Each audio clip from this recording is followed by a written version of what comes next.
ദൈവമായിട്ടുള്ള ഒരു ബന്ധം നമ്മുടെ ജീവിതത്തിൽ എപ്പോഴും നിലനിൽക്കുന്നത് കൊണ്ടാണ്. ഇരുൾ അടഞ്ഞ വഴികളിൽ തിരുനാളമാകുവാൻ ഇന്നത്തെ ചിന്ത. ദാനിയേൽ പ്രവാചകന്റെ പുസ്തകം 9-ാം അധ്യായം അതിന്റെ 23-ാം വാക്യത്തിൽ നമ്മൾ പ്രകാരം വായിക്കുന്നു: നീ ഏറ്റവും പ്രിയനാകിയാൽ നിന്റെ യാചനകളുടെ ആരംഭത്തിൽ തന്നെ കൽപ്പന പുറപ്പെട്ടു. നിന്നോട് അറിയിപ്പാൻ ഞാൻ വന്നുമിരിക്കുന്നു. അതുകൊണ്ട് നീ കാര്യം ചിന്തിച്ച് ദർശനം ഗ്രഹിച്ചു കൊള്ളുക. ദാനിയേലിന്റെ പ്രവചന പുസ്തകത്തിൽ എപ്പോഴും നമുക്ക് കാണുവാൻ സാധിക്കുന്നത്, ദാനിയേൽ ഏതൊരു പ്രതിസന്ധി ഘട്ടത്തിൽ കൂടി കടന്നു പോകുമ്പോഴും ദൈവസന്നിധിയിൽ ചെന്ന് പ്രാർത്ഥിക്കുന്ന ഒരു ഭക്തനെ നമുക്കവിടെ കാണുവാൻ സാധിക്കും. അതുപോലെ തന്നെ യെരമ്യ പ്രവാചകന്റെ ഒരു പ്രവചനം താൻ വായിച്ചപ്പോൾ കർത്താവിന്റെ സന്നിധിയിൽ താൻ ചെന്ന് അഭയാചുരമായി നിൽക്കുന്ന ഒരു സന്ദർഭമാണ് ഈ അദ്ദേഹത്തിൽ നമുക്ക് കാണുവാൻ സാധിക്കുന്നത്. അവിടെ നാം വായിച്ചത്, നീ എനിക്ക് ഏറ്റവും പ്രിയനാകിയാൽ പ്രാർത്ഥനയുടെ ആരംഭത്തെങ്കിൽ തന്നെ, അല്ലെങ്കിൽ യാചനകളുടെ ആരംഭത്തെങ്കിൽ തന്നെ കൽപ്പന പുറപ്പെട്ടുവെന്ന്. സ്വാഭാവികമായി നാം ഈ വാക്യത്തെ വായിക്കുമ്പോൾ നമുക്കത് മനസ്സിലാക്കുവാൻ സാധിക്കുന്നത്, ഒരു വ്യക്തി ഒരു വിഷയത്തിന് വേണ്ടി പ്രാർത്ഥിക്കുന്നതിന് മുമ്പ് തന്നെ കർത്താവ് അതിനുള്ള മറുപടി അയച്ചിരിക്കുന്നുവെന്നാണ്. ഇവിടെ അത് എപ്രകാരമെന്നൊന്നും നാം കാണുന്നില്ലെങ്കിലും നമുക്ക് വിശ്വസിക്കാൻ സാധിക്കട്ടെ, നമ്മുടെ പ്രാർത്ഥനാ വിഷയങ്ങൾ എന്തു തന്നെ ആയിരുന്നാലും അത് നാം ദൈവസന്നിധിയിൽ പ്രാർത്ഥിക്കുന്നതിന് മുമ്പേ നാം നമ്മുടെ മനസ്സിൽ നിരൂപിക്കുന്ന നിമിഷം തന്നെ അത് ശ്രദ്ധ വെച്ച് കേട്ട് അതിനൊക്കെ മറുപടി ദൈവം ഒരുക്കിയിട്ടുണ്ടെന്ന് നമുക്ക് വിശ്വസിക്കാനിടയായി തീരട്ടെ. കർത്താവിന്റെ മനസ്സറിഞ്ഞ് പ്രവർത്തിക്കുന്ന ഭക്തന്മാരെയാണ് കർത്താവിന് ആവശ്യമുള്ളത്.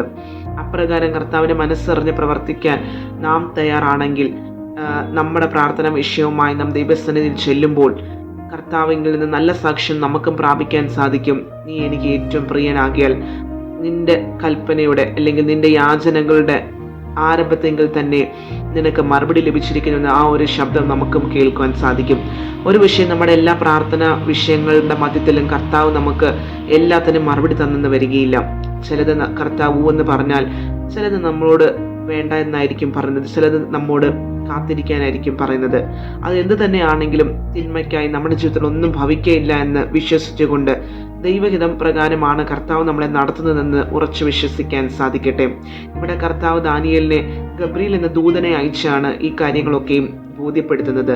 നമ്മുടെ ജീവിതത്തിലും നാം പ്രാർത്ഥിക്കുന്ന വിഷയങ്ങളിൽ കർത്താവ് ചില ദൂതന്മാരെ അയച്ച് അല്ലെങ്കിൽ ചില ശബ്ദങ്ങൾ നമ്മെ കേൾപ്പിക്കുമ്പോൾ അത് നമ്മൾ മറുതലിച്ച് അല്ലെങ്കിൽ അത് വേണ്ട എന്ന് വെച്ച് പോകാതെ അത് ദൈവസന്നിധിയിൽ നമ്മെ തന്നെ താഴ്ത്തി ആ ശബ്ദം കേട്ട് നമ്മെ തന്നെ ഒരു പ്രാവശ്യം കൂടെ താഴ്ത്തിന്റെ മേഖലയിൽ താഴ്ത്തിക്കൊണ്ട് മുമ്പോട്ട് പോകാൻ സാധിക്കട്ടെ.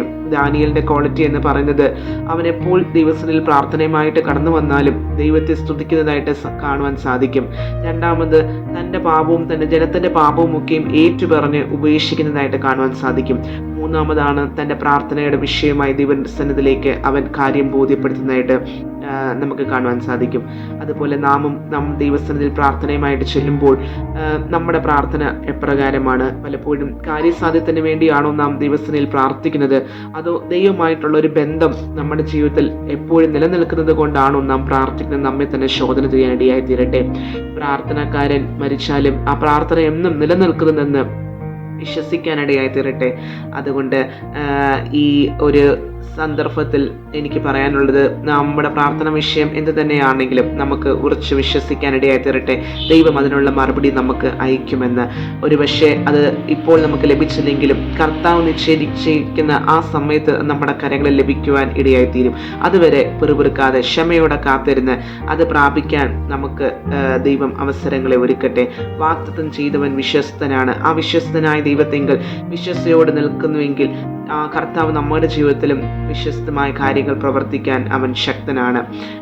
പ്രാർത്ഥനാ ജീവിതം നമ്മുടെ ജീവിതത്തിൽ കുറഞ്ഞു പോയിട്ടുണ്ടെങ്കിൽ ഒരു പടിയും കൂടെ ദൈവസന്നിധിയിലടുത്ത് നമ്മുടെ പ്രാർത്ഥനാ ജീവിതത്തെ പുതുക്കി ദൈവം നമുക്ക് വേണ്ടി പ്രവർത്തിക്കുമെന്ന് ഉറച്ച വിശ്വാസത്തോടുകൂടി നമ്മുടെ ജീവിതം മുമ്പോട്ട് നയിക്കുവാൻ ഇടയാകട്ടെ. ഭയപ്പെടേണ്ട, നീ വിശ്വസിക്കുക മാത്രം ചെയ്യുക എന്നുള്ളൊരു ശബ്ദമായിരിക്കാം ഒരുപക്ഷെ നമ്മളെ ദൈവം ആശ്വസിപ്പിച്ച് വഴി നടത്താൻ ഇടയായി തീർന്നത്. അതെന്ത് തന്നെയാണെങ്കിലും ദൈവഹിത പ്രകാരം കർത്താവ് നമ്മെ നടത്തുമെന്ന പൂർണ്ണ വിശ്വാസത്തോടു കൂടി നല്ലൊരു ക്രിസ്തു ജീവിതം നയിപ്പാൻ ദൈവം നമ്മെ ഇവരെ സഹായിക്കട്ടെ. God bless you all.